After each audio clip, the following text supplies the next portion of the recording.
Kaya wasn't looking for miracles that day. She just wanted the pain to stop. The insults, the losses, the disappointments.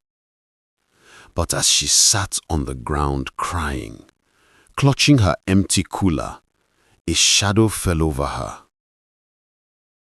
She looked up, and there he was. The billionaire she thought she would never meet again, and the last man she expected to offer her a new life. You're watching African Stories That Touch. Please like, share, subscribe for more stories that touch the soul.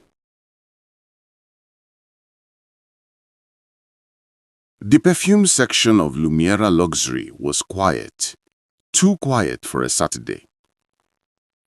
Kaya stood behind the counter, tying her braids into a neat knot. She had worked there for only 3 months, but she carried herself with a quiet dignity that made customers trust her instantly. She never rushed anyone, never raised her voice, never made anyone feel less. That's why today cut so deeply. Selina Arinze swept into the store like a gust of expensive perfume. Her heels clicked sharply against the marble floor. Her designer sunglasses still on indoors. Her voice loud enough for everyone to hear. "You," she snapped, pointing at Kaya without even looking at her properly. "Bring me the limited edition Rouge Lumiere, the one behind the locked shelf. Quickly, I don't have all day." Kaya smiled politely. "Of course, ma'am. Just a moment." But Selina wasn't done. "You could at least move faster. My God, why do they hire slow people for premium stores? Is it charity?" Customers turned. Kaya's throat tightened, but she kept her calm. It wasn't the first rude customer she'd served, but something in Selina's tone made her heart sink deeper than usual. "Ma'am, I promise I will attend to you properly," Kaya said softly. Selina scoffed. "I doubt that. You look like someone who can't even afford the product she's touching." Just then, the door opened, and in walked Darian Cole, the billionaire everyone whispered about. But he wasn't dressed like one. A simple shirt, rolled-up sleeves, and the tired look of a man searching for peace. Selina's tone changed instantly. "Baby!" she squealed, throwing her arms around him. But Darian didn't return the excitement. His eyes were fixed on Kaya. There was something familiar in her calmness, something he didn't see in Selina anymore. "What's wrong?" he asked Kaya softly. Before Kaya could speak, Selina cut in. "Oh, nothing. Just a rude, slow attendant. You really need to tell this store to train their staff better." Kaya's jaw tightened, not because of the insult, but because she didn't want trouble. "I'm okay, sir," she said softly. But Darian had already seen everything. He turned to Selina. "You insulted her?" "Excuse me?" Selina blinked.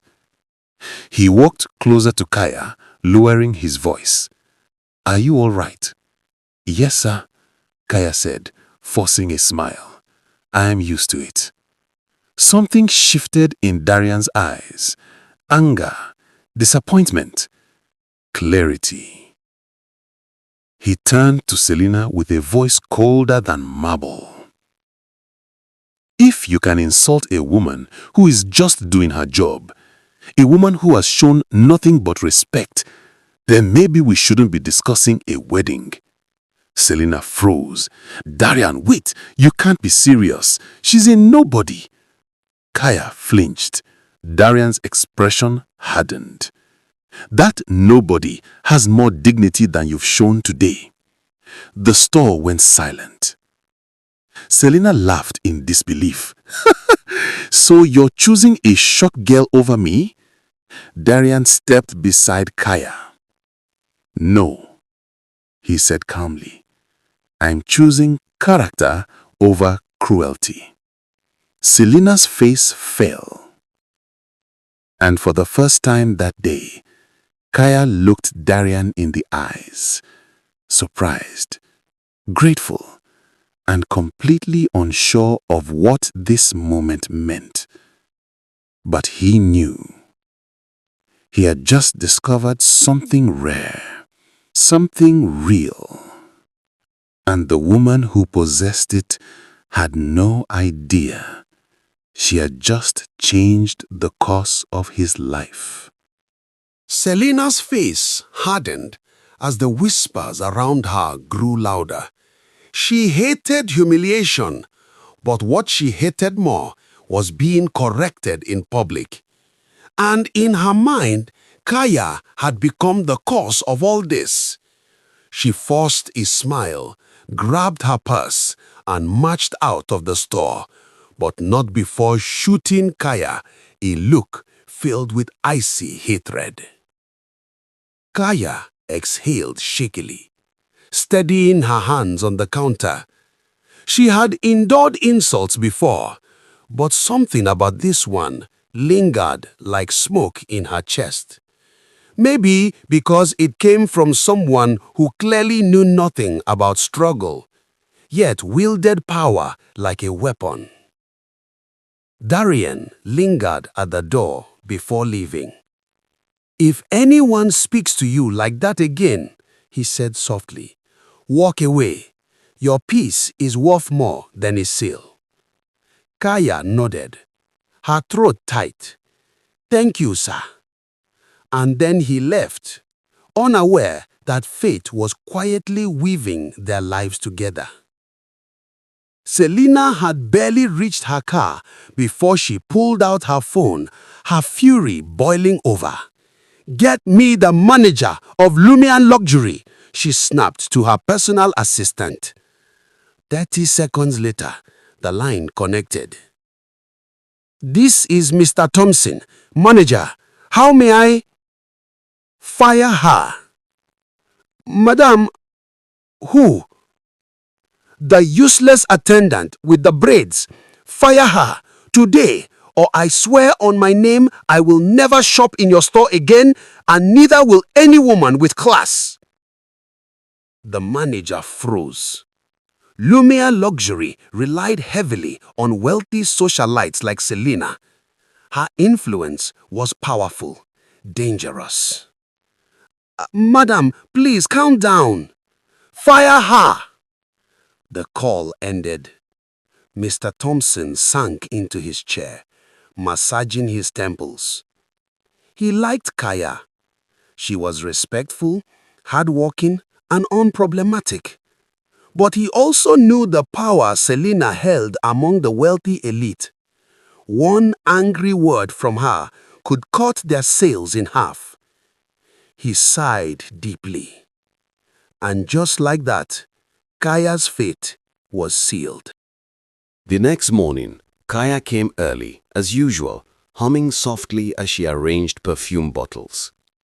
But the moment she saw the manager walking toward her with a forced smile, a cold fear gripped her chest. "Kaya, can we speak?" Her heart dropped. She knew that tone.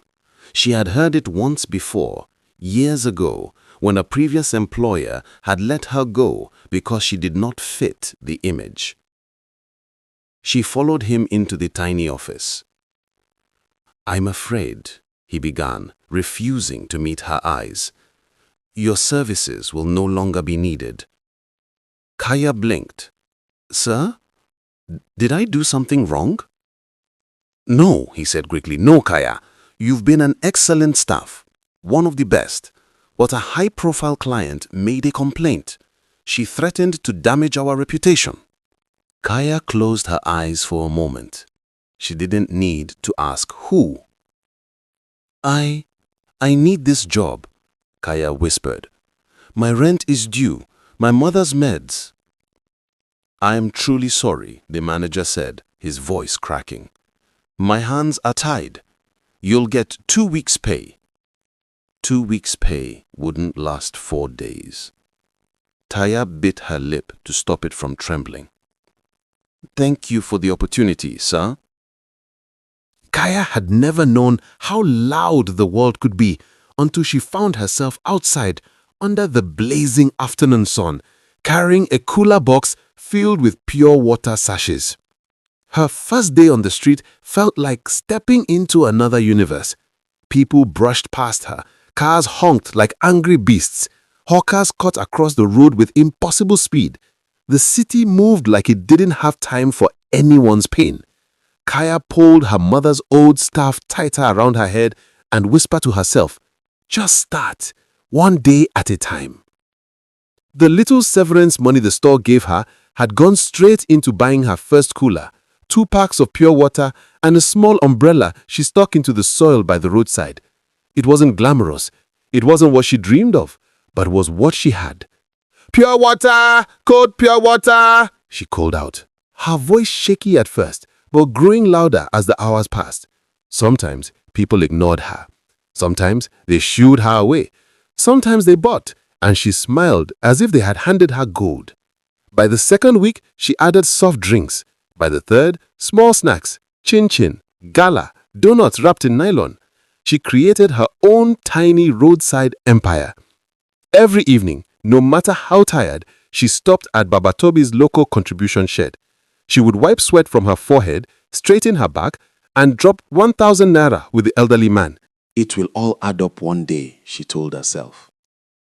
Then one Thursday evening, 3 months later, she had gone as usual to drop money with the elderly man. But as she reached the contribution shed, a crowd had gathered. People were shouting. Some were crying. A woman was beating her chest in anguish. Kaya's heart dropped. She pushed forward softly. "Please, what happened?" A man turned to her, eyes red. "Baba Tobi, don't run. He run with everybody money." No, sir, that's not possible. He can't run with my money. It's 3 months. 3 months of... Another person yelled, "My 45,000 naira is gone, no. My whole savings. He fooled all of us." Kaya stared blankly at the empty shed. Her bucket slipped from her hand, crashing on the ground, and she fell to her knees. It wasn't a beautiful fall. It was messy, painful, desperate. She sobbed the way a child cries when life feels too big, too unfair, too merciless. Her palms hit the dusty ground as she cried, "Why? Why does this keep happening to me? What did I do wrong? Why is life like this?" No one helped her. They were all too busy drowning in their own losses. Her tears soaked into the dust until she couldn't cry anymore. Only small, shaky breaths came out. But life doesn't pause because someone is breaking. The next morning, she was back on the streets. It was her lowest point. The sun was wicked that day, hot, unforgiving. Even the tar on the road looked like it was melting. But Kaya carried her cooler like every other day. Some bought, some ignored. Some negotiated aggressively as though she owed them something. Around 2 p.m., a coaster bus pulled up. The driver took water. The conductor took 2 soft drinks. A passenger grabbed snacks from her tray. Kaya smiled politely. That would be 1,700 naira. Before she could protest, the bus zoomed off. Her heart fell. "Hey, you haven't paid me!" She ran after the moving bus in desperation. Her slippers slapped the ground hard. Her cooler swung painfully from her arm. Her breath tore from her lungs. But the bus kept going. She slowed, stopped, and the world blurred. Her legs buckled under her. She fell to her knees again, but this time not from emotional pain alone. She was tired, too tired. Life had squeezed her dry. Cars passed. People walked by. Nobody stopped. Until one car did. A slick black SUV pulled up right in front of her. The door opened. Footsteps approached. Kaya! She froze. Slowly, she lifted her head. It was Darian Cole, the billionaire from the store. What the billionaire did when he met Kaya will shock you. Part 2 premieres Wednesday at 6 p.m. Don't forget to like, share, and subscribe. You won't want to miss this twist.